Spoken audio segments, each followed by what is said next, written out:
Okay, so let's start. And good afternoon, everybody. We are pleased to develop this talk with Astrid Corbineau and myself, Laurent Devisme, this afternoon, with this curious title, maybe, the 4G project. You will see in a few minutes, I hope, some more details about what does it mean to develop such a project, which is inside the science with and for society paradigm. If it's one paradigm, we'll discuss this in a few minutes also. So thank you. And as far as I'm concerned, I'm a professor of urban studies at Nantes School of Architecture and vice president for sustainable development and scientific mediations at Nantes Université. And Astrid, your voice. Yes, hello, I'm project manager for science with and for society at Nantes Université. So maybe we can start with, I would say, a small question. And probably you have this, Astrid, if you change. Yeah, thank you very much. So, are there any trouble concerning science in society? Maybe we can see today some important aspects regarding this thing concerning, for example, the place of expertise in the frame of policy making, which may be characterized by what we could say the blurred limits of who is an expert, what does it mean to deliver an expertise.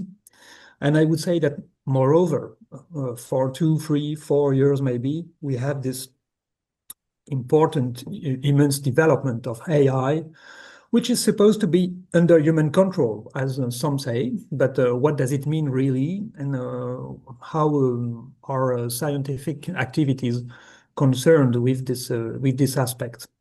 And third thing maybe that we can mention, and you also have some important references for us. We have some attacks on what we could say established knowledge. And where do they come from? And maybe we can mention, at least, we could mention or develop other examples that concerning in the 1990s, maybe the question of how to solve the AIDS problem, the question of the climate change, or endocrine disruptors, or RNA vaccines, are domains in which the question of the place of science in society has been much disputed, and important aspects of the question of the place of science within society. So now we thought with Astrid that it was useful not to be long, but maybe to have a short socio-historical analysis of scientific mediations in France.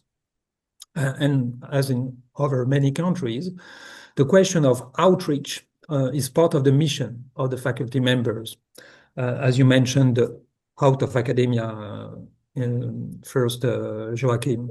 So the missions of the public higher education systems are particularly, which is not an incredible novel, initial and continuing education throughout one's life.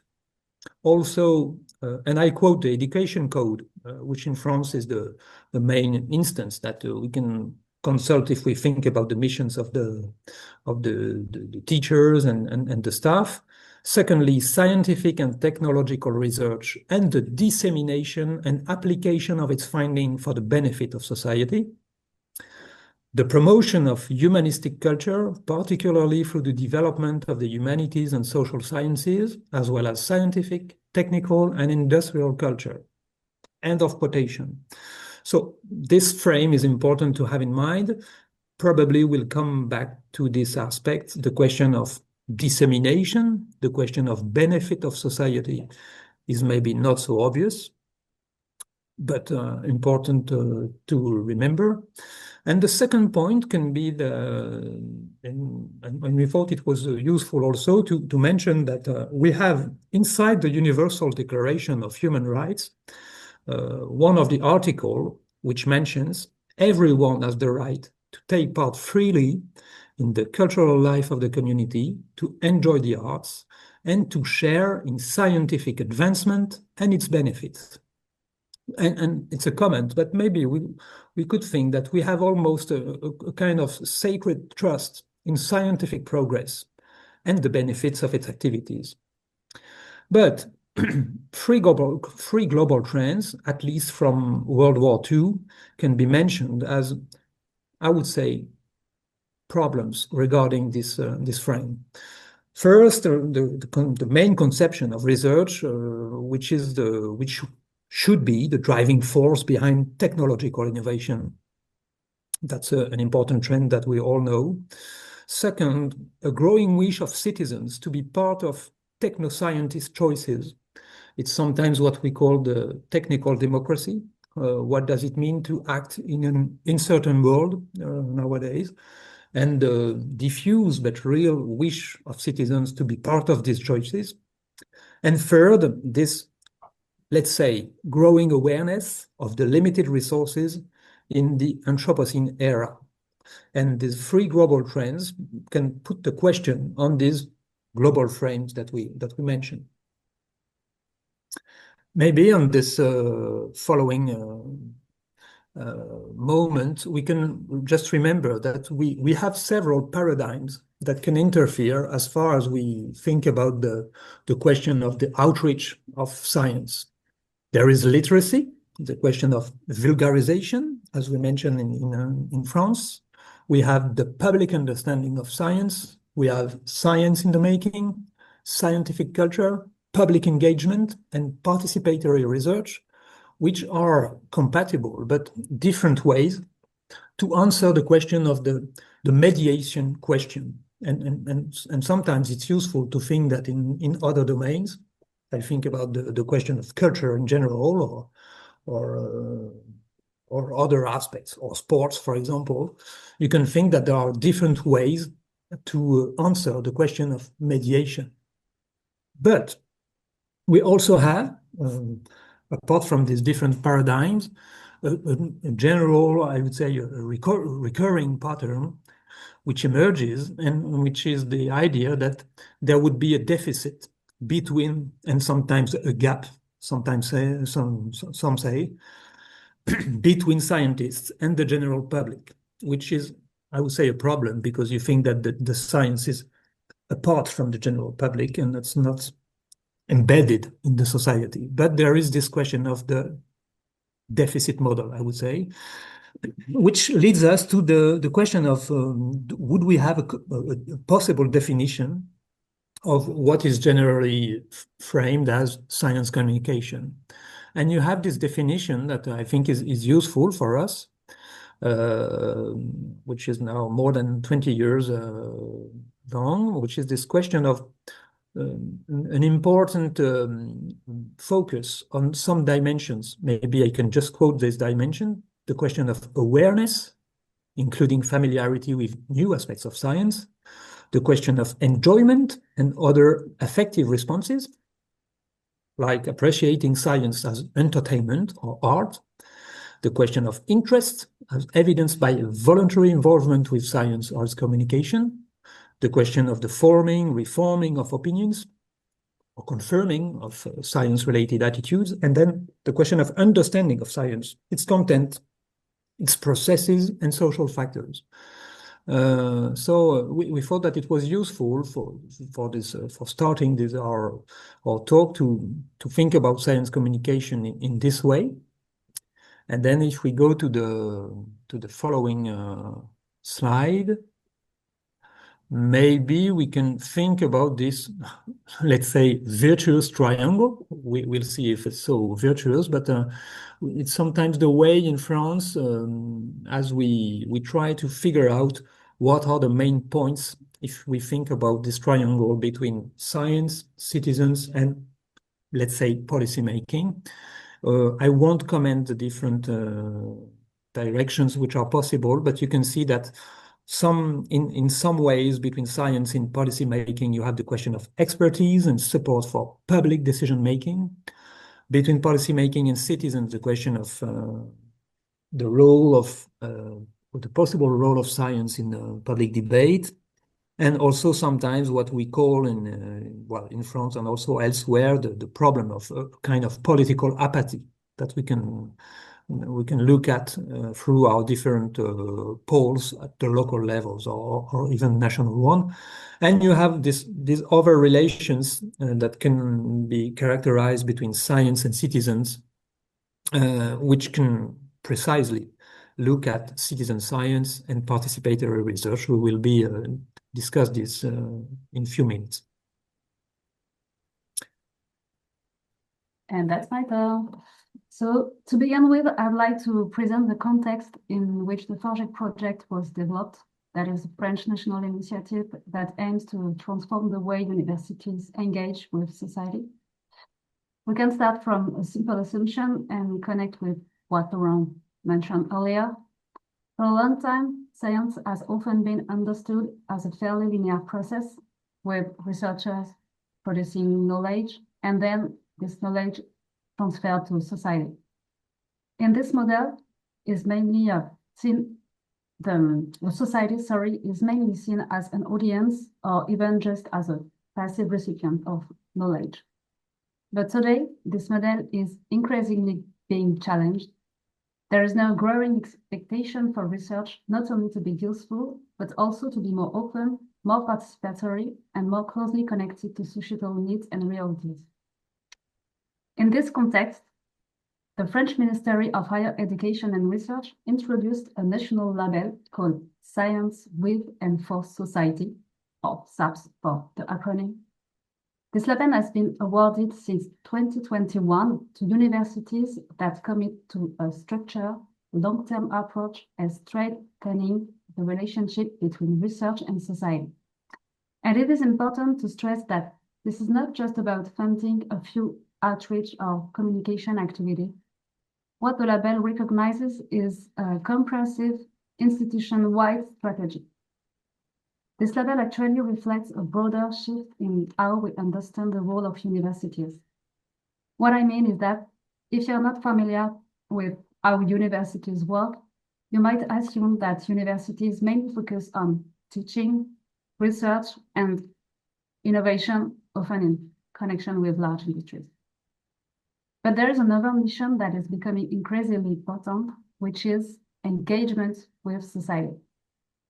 And this implies rethinking how research is produced, who is involved in producing it, and who is ultimately addressed to. This approach can be summarized through three main ambitions. The first of these is to make science accessible to everyone. This may sound obvious, but actually goes far beyond what we usually call traditional science popularization. For example, it means diversifying formats with exhibitions, mobile formats, events outside university space, for example. It also means reaching audiences who do not naturally engage with universities and adapting both the language and the tool we use. Overall, the goal is to make science something that people can truly engage with and take ownership of. The second ambition is to involve society more directly in scientific process. Here, the perspective really changes. It's no longer just about speaking to society, but about working with it. This can take different forms, such as participatory formats, consultations, or even co-constructed research projects. It also means that research questions themselves can come from outside academia. It means directly from citizens, from their experiences, and from real-life situations.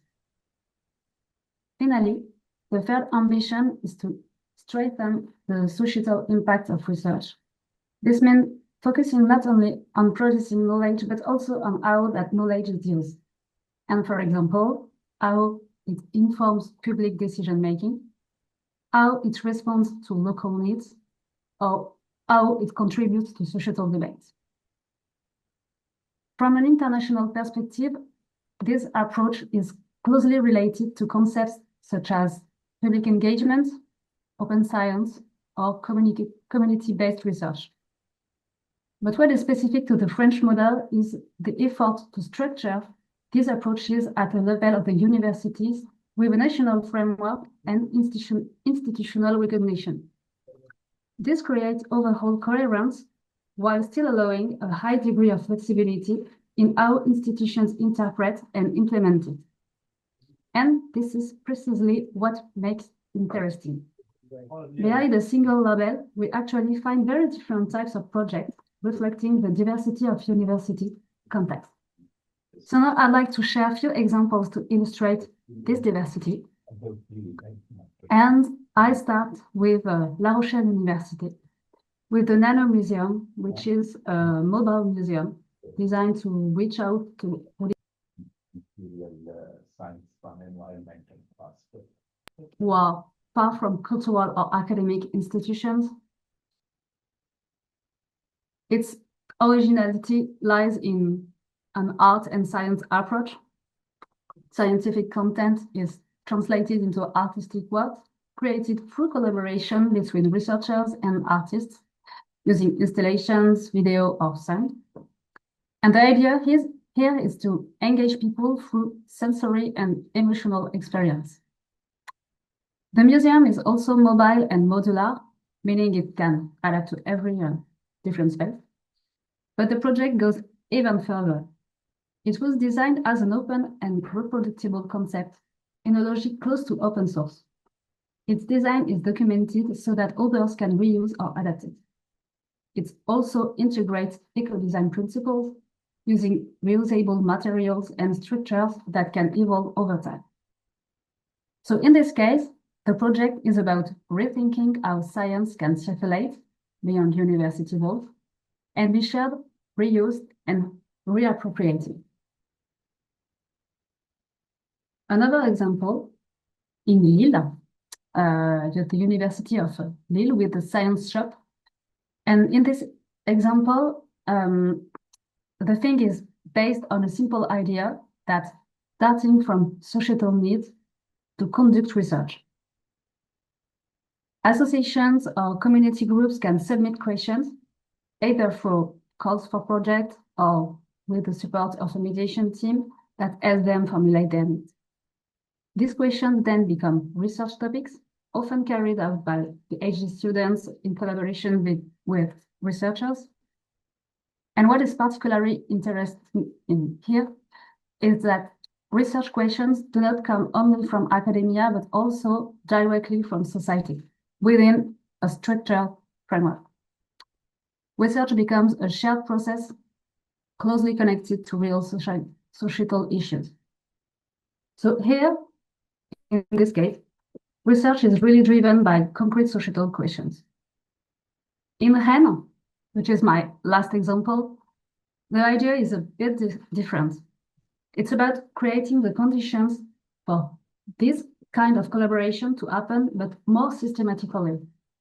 The approach focuses on bringing together researchers, citizens, and public stakeholders around major societal issues. In practice, this includes joint training activities, public debate spaces, and research projects co-developed with actor interface. So now that we've seen this national example, let's take a close look at the Forge project, which is structured around three main axes. And Laurent, I'll hand over to you. Thank you, Astrid. So we go back to the Forge project. And as you can hear, it's a project more than a label, even if it's important to mention the question, the stake of the label. A label is both, I would say, a distinction, but also a kind of new standard, which helps us to go further into the questions we mentioned. So like in other projects that Astrid mentioned, we have this question of the stake of having this scientific knowledge more present or at the heart of public debate. We have the stake of being widely open to the society. I would say that openness is one of the keywords for Nantes Université since its creation in 2022.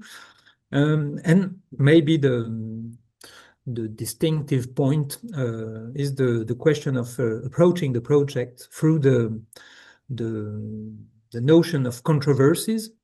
And it's important at a moment, as we mentioned in the introduction, when we have threats on the academic freedom, on a context when we have the acceleration of information, of disinformation, and what role can be the one of the institution trying to play its part in promoting scientific discourse.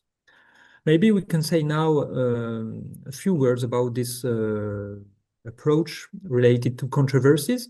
And the starting point is the following one. We have numerous public problems that arise in the society in various domains. I would say that the disputes, the conflicts can be present on all scales. I would say from neighborhood to international policies. I won't elaborate on this because we have so many examples nowadays. And these controversies, these conflicts, these disputes can concern, I would say, all substances and which vary in their degree of publicity, of mobilization. What was important for us was to first think collectively about the differences between debates, disputes, polemics, tests of strength, controversies. And as you could see at the beginning of our presentation, there were these two examples of ancient books from Bruno Latour. We may quote the philosopher and sociologist on the question of what is an expert in this frame of many disputes and conflicts. The sciences have the task of alerting and perplexing us about the number of beings that make up our world. The role of the expert can even be defined as that of perplexity rather than that of truth, which I would say also is relatively important nowadays when we think about education, for example, and what does it mean if you try to be trained to perplexity. And this other quotation that we thought useful, that the more we provide a realistic vision of scientific activity, realism being understood here as taking into account all the ingredients necessary for the production of robust scientific facts, the more we share this vision of science with the public, the greater will be confidence in scientific authority, which is also very useful, I think, nowadays when some say that until there is no consensus, we cannot say anything. It's quite the opposite here with this quotation. And we started also with the importance, of having a controversy observatory, and I will say a few words about that in the following slide. But maybe before that, a few words rapid about the key points of our answer to the labelization, the importance of having a conception of being ambulatory. It's not a place dedicated to, which is different from other projects probably. The importance of foresight activities, and obviously the importance of engagement. So you have these, I would say, characteristics of our project, which is the question of the horizontalization of knowledge. I mentioned the role of technical democracy also, and the importance of being closely linked to other actors on the local place. So maybe I would say a few words after that with another slide. Astrid mentioned 3 dimensions. There is one that I will develop concerning exploration, and then Astrid will go back to experiment and equipments. But you have these 3 dimensions which are well represented here for our project. The question of exploration means that we were able to launch a scientific chair, and this research chair is explained in its main characteristics here. So we have this observatory with a mapping of controversies in the global urban region of the western part of France, where we are located. The question of identifying, what are these controversies and what kind of typology we can elaborate from this observation. which means that the research fellow that we recruited at the end of last year works with archives, local press, and also with the citizen mobilization on different disputes and conflicts. And it helps us to have some case studies that we go deeper in it.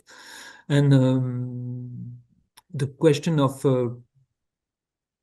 having discussions on what are the life cycles of controversies. So maybe I can go on with the following slide, because we have some precise examples that we can mention. These are examples, it's not exhaustive, but they all concern the greater region in which we live. So first one is the question of going back to the campaign against nuclear power and radioactive waste in the Pays de la Loire region, where we are. We always ask to the different cases what the controversy reveals. For example, here, concerning the first point, political diversity within collective anti-nuclear movements, the links between political culture, the definition of an issue, and the choice of actions. We also have an other example, the place of industrial chicken farms at the center of some controversies related to industrial agriculture and what does it mean today, and what does it mean for neighborhoods, for example, but not only for neighborhoods. We have an important protest nowadays against a surf park project in Talmont-Saint-Hilaire, which is not far from Nantes. And it's a protest against an artificial surf park, which is very close to the shore, but it's an artificial wave for some surfers, and then which are contested nowadays. And two other examples that we can mention is the survey. We have to elaborate on the development of some pediatric cancers in Loire-Atlantique, and they are related to what is obviously an environmental health issue today. Last but not least, one project which is a speculative project developed by Vinci Immobilier on the redevelopment of a small natural part of the shore, which could be a green, I quote, hotel project with important tensions and debates with the local community on the sense of the project. So these are examples that illustrate how the controversy observatory work and what kind of matters we have on the field.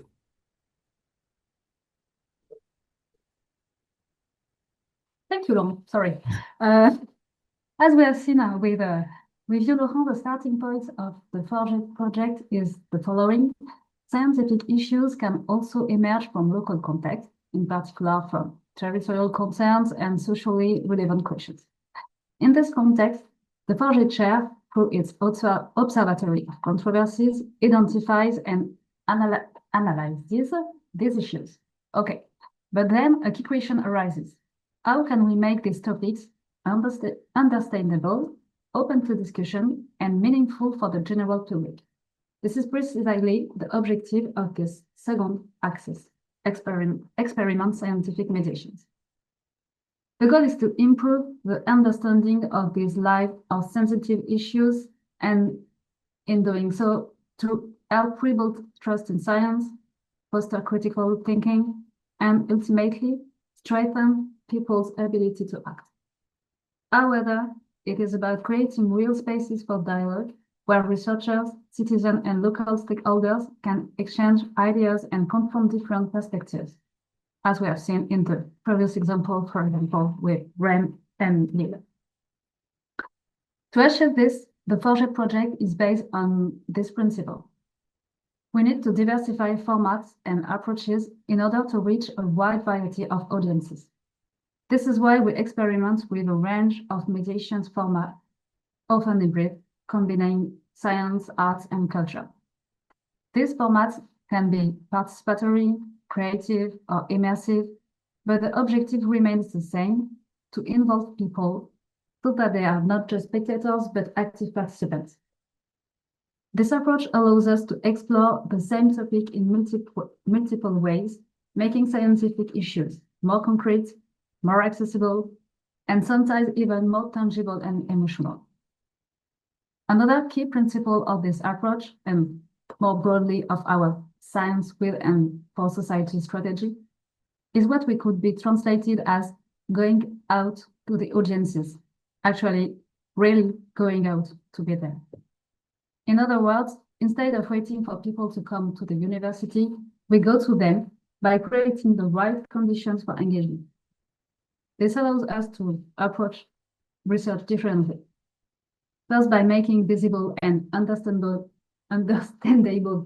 sometimes without even explicitly naming it, and by creating points of contact in places and contexts where it is not usually expected. This approach helps us engage with audiences who may not naturally identify with the scientific world, or who may perceive science as distant, complex, or not very accessible. In this context, outreach activities help bring science beyond university walls, reduce inequalities in access to knowledge, and recognize the value of people's own experience and knowledge. It creates a real dialogue between academic knowledge and lived experience, and helps strengthen social connections by valuing diverse perspectives. Now, I'd like to share 3 concrete examples. I precise that not all of these have yet been implemented directly within Forger, but they illustrate different ways to create encounters between science and society, and maybe we will test that. The first example draws on an historical controversy in Nantes. In the 60s, local residents mobilized against a planned urban highway that would have crossed the city center. The Forger chair studied this conflict to understand the different positions and states at the time. To make this story accessible to the public, we plan to experiment with a public space mediation device. Exhibition totems would be installed where the highway was supposed to pass. These totems would tell the story of the past project, comparing to the city then and now, and explaining the dynamics of citizen action and civic engagement. Each totem could be also linked to audio content via QR codes, podcasts giving a voice to residents and stakeholders of the time, for example, or recounting tensions and debates and exploring civic initiatives. The goal here is to create an autonomous, immersive experience that permits passersby to situate themselves in the city's history and reflect on urban decisions and societal issues in a direct and concrete way. The second example is the Science Café for Ecological Transition. It's a convivial, participatory debate space where researchers and citizens meet to discuss major ecological transition issues. The idea is that everyone can ask questions, share ideas, and form their own opinions guided by expert scientists.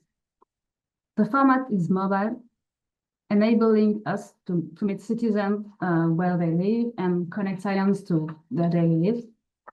And for instance, in Nantes, a session focused on sustainable food linked to the opening of an urban farm in the neighborhood. And at this moment, residents discussed with researchers, reflected on local practices, and gained a better understanding of the challenges of such an initiative. The third example is the Ideal Festival, organized by the University Theatre of Nantes in partnership with Nantes Université.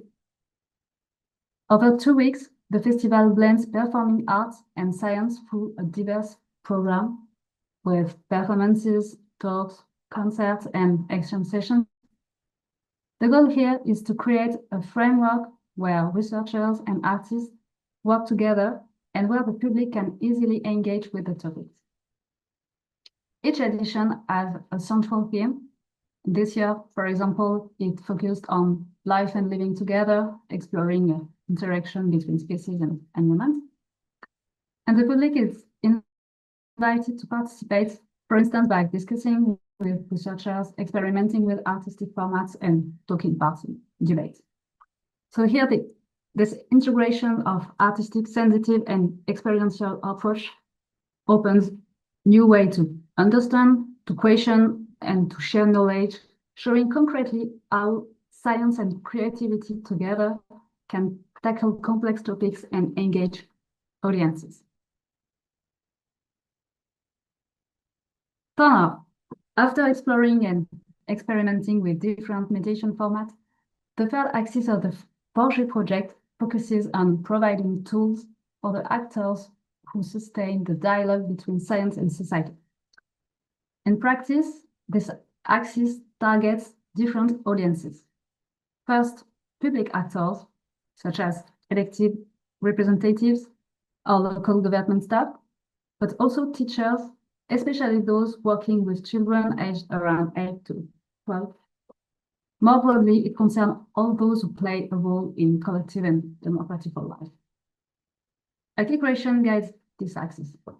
How can universities concretely support practitioners in their relationship to scientific knowledge?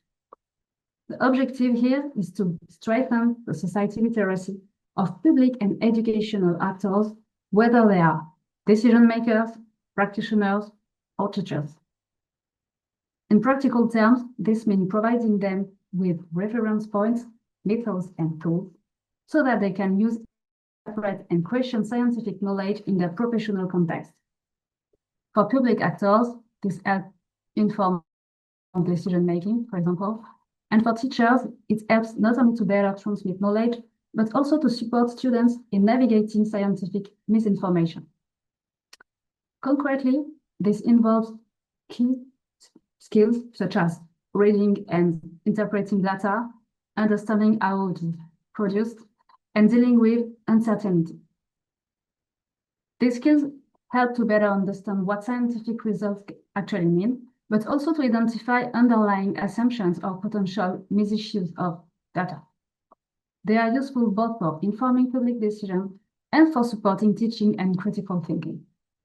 They also make it easier to engage in dialogue with experts and more broadly to participate in public debates in a more informed and confident way.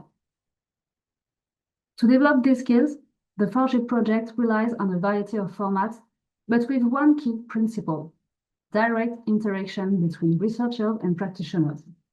This can take the form of workshops, training sessions, discussion spaces, or co-construction activities, all designed to connect scientific knowledge with real-world context.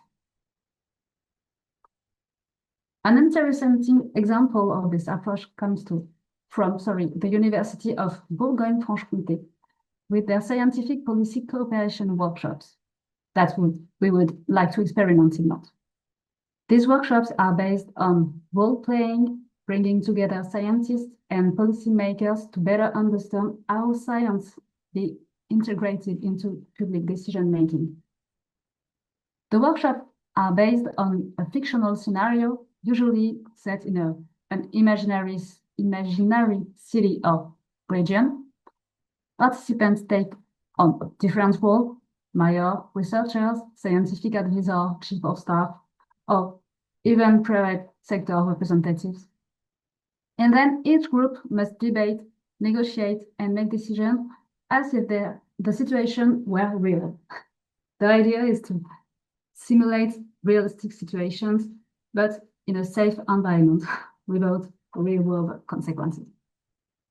During the workshop, participants fully engage in their role, express their arguments, and negotiate with others. This allows them to better understand each other's perspectives and constraints by literally stepping into each other's shoes. These workshops serve three main purposes, and I'll conclude with this: learning through experience, also strengthening mutual understanding between scientists and policymakers, and then testing cooperation process to see how scientific knowledge can effectively inform public decision. Thank you, Arnaud, and back to Laurent for the conclusion. Yes, thank you, Astrid. And we go to directly to a kind of conclusion, but I would like also to insist on maybe two aspects that Astrid mentioned. The first one is the importance of direct interactions in general, and what we think that is crucial, I mean, nowadays. And the second point is the stake, which is not so obvious, to link the question of exploring new questions linked to the mediation through controversies and experimenting. And the example that Astrid gave around the mobilization in the 1970s and 80s against an urban plan was also the occasion to notice. I don't know if you were if you saw this totem saying, without any controversy, you would have experimented such a development. And it's interesting to think that it was really an imaginative aspect that we had concerning what the population could have seen if there was no dispute and no controversy on this aspect. So now to conclude, and maybe I will go back to the PowerPoint. Yeah, if you sorry, have I'm going to. I'm sorry, just a few minutes to let me. Yeah, no problem. We'll go back to the last two slides. The question is to have an overview of the roadmap we are currently working on, and which shows that the Forge project is not alone, but is a kind of accelerator of what we want to have as a new vision for the university inside a broader context. So you'll have it in a few seconds now. Yeah, I'm so sorry. Just you haven't got it now? Just following the slide, I think, Astrid, that we could see. Sorry for that. I will mainly elaborate. You will just have an outlook on the It's okay. on the four main axes that we have. But before that, there is always a reflection on what is an institutional roadmap concerning 40,000 students, many staff members, etc. So the roadmap, I would say, is between the general ambitions and the general visions and an action plan. It was the occasion for us to have a diagnosis of the situation, the importance of having a vision and four main axes that you will see. I could also focus on the point that which is frequently discussed in different places, and I hope that you enjoyed the journey between our different places like Rennes, Dijon, Lille, that Astrid mentioned. There is frequently the myth of the one-stop shop, the place where everything would converge, and we think that it's a myth, and the aim is rather to have a robust network in a context which is difficult as far as funding is concerned. For example, the real diminution of the regional budgets concerning these aspects for us. It's also the moment for us to focus on what does it mean if we try to promote a responsible and sustainable research in the frame of the university, a clearer investment of the academic community into its civic role. We mentioned this importance in introduction, but also, and we discussed this yesterday with some colleagues coming from Le Monde, which is one of the most important national newspaper in France, the importance of strengthening the relations with journalism and also with social networks. So to end with our presentation, maybe just the main points of the four axes is the importance of reaching out to all of the audiences to promote research that is accessible, shared, and engaging.